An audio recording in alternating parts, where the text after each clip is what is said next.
Hello and welcome. तो सबका स्वागत है JEE एडवांस की PY2 सीरीज में। हमारा आज का क्वेश्चन है क्वेश्चन नंबर 11 JEE एडवांस 25 का पेपर नंबर 2। बहुत बड़ा क्वेश्चन है तो प्रोबेबिलिटी से रिलेटेड ही होगा। अब factory has 3 manufacturing unit M1 M2 M3। ठीक है, 3 यूनिट है जो बल्ब प्रोड्यूस कर रही है और वो इंडिपेंडेंट है, मतलब एक का दूसरे का कोई फर्क नहीं पड़ता। ठीक है, और उनका जो पोर्शन है प्रोपोर्शन वो 2:1, मतलब अगर 5 बल्ब बन रहे हैं उसमें से 2 M1 तैयार करेगी, M2 2 तैयार करेगी, M3 1 तैयार करेगी।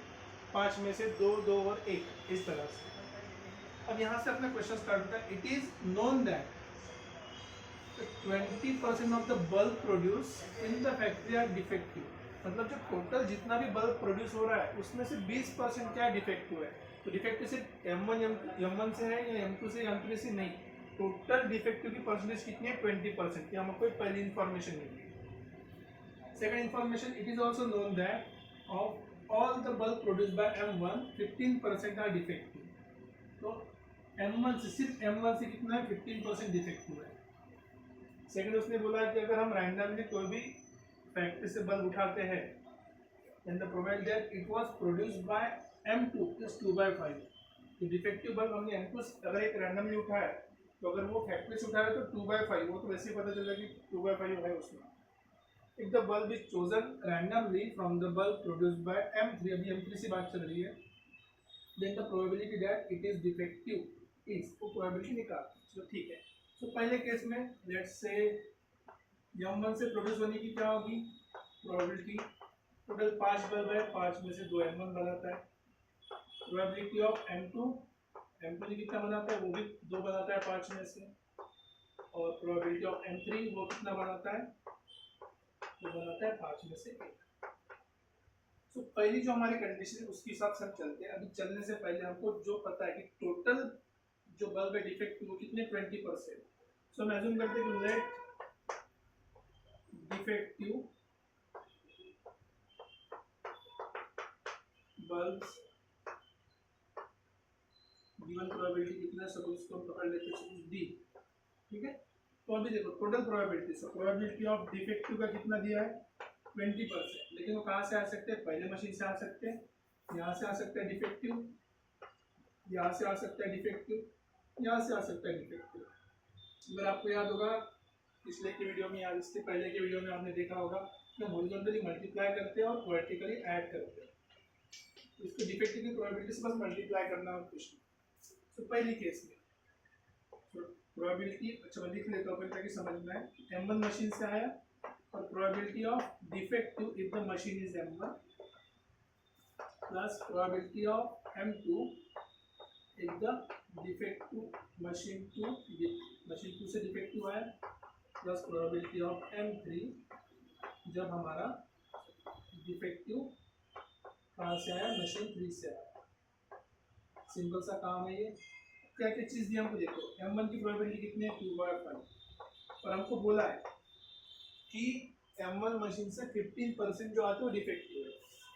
ठीक है, तो 15% 100 में से, सो 15/100 प्लस M2 का कितना है 2/5 और इसका हमको डिफेक्टिव की कंडीशन नहीं दी है कुछ तो भी। ठीक है, प्लस ये हो गया 1/5 प्रोबेबिलिटी और इसकी भी हमको डिफेक्टिव की कंडीशन नहीं पता अभी फिलहाल। ओके, क्योंकि ये जो दिया है डिफेक्टिव होने के बाद वो M2 से होने की प्रोबेबिलिटी है, उसके ऊपर आएंगे हम धीरे धीरे। और कितना है 20% है, तो 20% मतलब 20/100। अब इसको थोड़ा सिंप्लीफाई कर लेते हैं जैसे वैल्यू हमको पता है। ये हो गया 1/5,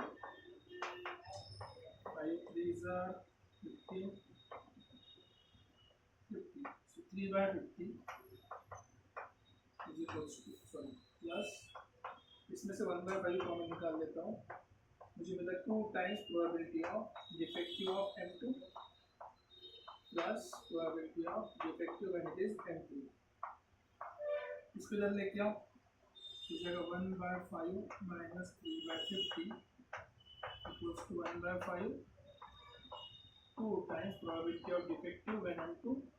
इसको सिंप्लीफाई कर रहा है, इसको ज़्यादा ध्यान मत दो। सिंप्लीफाई मतलब बस लिखने के लिए वो ज़्यादा बड़ा दिख रहा है, तो क्वेश्चन का काम सिंपल सा है।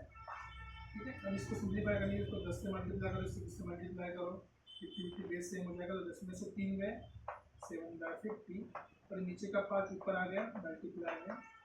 तो मुझे बेसिकली ये मिल गया कि अगर M2 से डिफेक्टिव आया प्लस प्रोबेबिलिटी ऑफ M3 से डिफेक्टिव आया तो उसकी जो प्रोबेबिलिटी है वो जाएगी 7/10।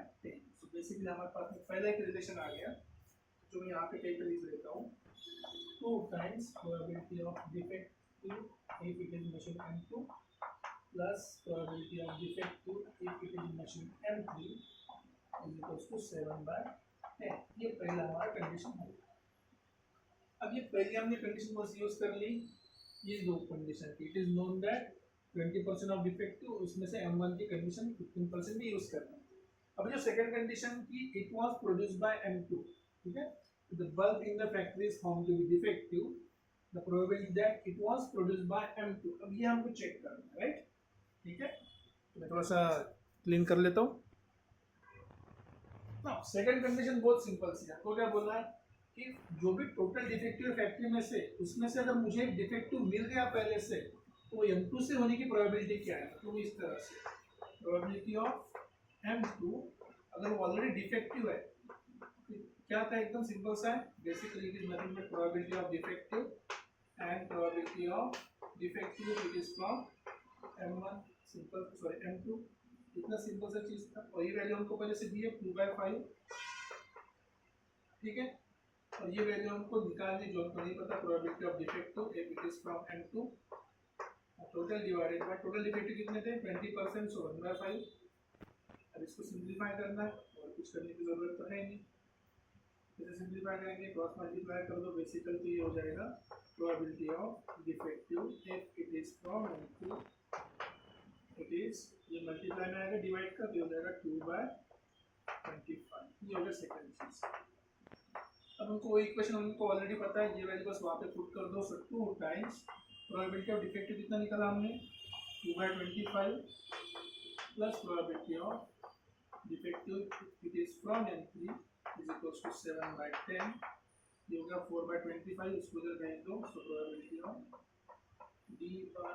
D ऑफ M3 मतलब मशीन 3 में से डिफेक्ट होने की प्रोबेबिलिटी इज 7/10 माइनस 4/25। सिंप्लीफाई करने के दोनों का बेस में 50 कर देता हूँ, इसको 5 से मल्टीप्लाई, इसको भी 5 से मल्टीप्लाई करने पड़ेगा, 35 माइनस इसको 2 से मल्टीप्लाई कर, इसको भी 2 से मल्टीप्लाई करना है। हमको मिल गया अभी probability of D of M3 equals to, ये कितना हो गया 27/50 माइनस, राइट, ये हो गया हमको सेकंड चीज मिल गई 27/2। अब हमको पूछा है bulb is chosen randomly from the bulb produced by M3, then the probability that it is defective is, ये डिफेक्टिव है, इसकी प्रोबेबिलिटी क्या है, मतलब M3 से डिफेक्टिव इसकी प्रोबेबिलिटी क्या है, तो बस यही हमको निकालना है। क्योंकि लिखने में कुछ भूल गया शायद मैं, यहाँ पे भूल गया, इस साथ में प्रोबेबिलिटी ऑफ M2 भी आनी चाहिए थी, भूल गया मैं। प्रोबेबिलिटी ऑफ M2 कितना है, प्रोबेबिलिटी ऑफ M2 की वैल्यू हमारे पास में 2/5, तो 2/5 कैंसिल, तो बेसिकली आ जाएगा 1/5। लिखने में गलती हो गई मेरे साथ, 1/5 हो जाएगा, ये 1/5, तो बेसिकली आंसर आ जाएगा 2/5, 2/5। अब इसको सॉल्व करना है, 2 से मल्टीप्लाई कर दो नीचे, ये हो जाएगा 10, ये हो गया 7 और ये हो जाएगा माइनस, इसको डबल किया तो 4, तो बेसिकली ये आएगा 3/10। So basically 3/10 या approximately equals to, somewhere approximately actually equal to 0.3। so ये करेक्ट आंसर है। लिखते समय मैं ये भूल गया था लिखना, प्रोबेबिलिटी ऑफ M2 भी आना चाहिए साथ में, तो ये लिखना। तो ये हमारे पास में इस तरह से क्वेश्चन का आंसर है, कोई डिफिकल्ट नहीं, फाइनल आंसर आता है 0.3। जितने में क्वेश्चन ले लिए, लेकिन स्टेप बाय स्टेप जाओगे और गिवन इन्फॉर्मेशन को यूटिलाइज करोगे, जैसे पहले 2 इन्फॉर्मेशन को हमने यूज करके ये इक्वेशन बनाया, दूसरे इन्फॉर्मेशन को यूज करके हमने इसमें से एक चीज की वैल्यू निकाली, इसको बस सेकंड में पुट कर देंगे तो हमको मिलेगी प्रोबेबिलिटी 0.3। तो अगर आपको इसमें कोई डाउट है तो आप कमेंट सेक्शन में लिख सकते हैं, नहीं तो बहुत बढ़िया, मिलते हैं अगले क्वेश्चन के साथ। Till then take care, bye bye.